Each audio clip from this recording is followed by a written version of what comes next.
Dashing cricketer Yuvraj Singh తండ్రి ఇటీవల కొన్ని సంచలన వ్యాఖ్యలు చేశారు. ధోని, కపిల్ దేవ్ ను టార్గెట్ చేస్తూ తీవ్ర స్థాయిలో ఆరోపణలు గుప్పించారు. ధోని తన కొడుకు కెరీర్ నాశనం చేశాడని, అతన్ని క్షమించనంటూ యువరాజ్ సింగ్ వ్యాఖ్యానించారు.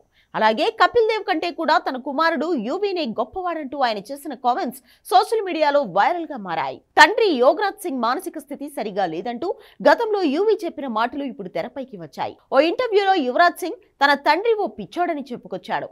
తన తండ్రి మానసిక సమస్యలతో బాధపడుతున్నాడని, ఆ విషయాన్ని అతను అంగీకరించడం లేదని చెప్పాడు.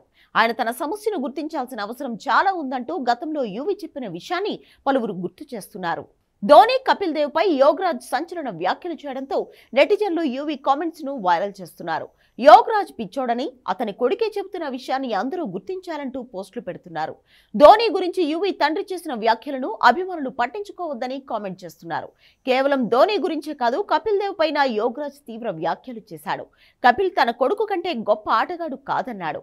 కపిల్ దేవ్ కారణంగానే తాను జట్టులో చోటు కోల్పోయానని యోగరాజ్ ఆరోపించాడు.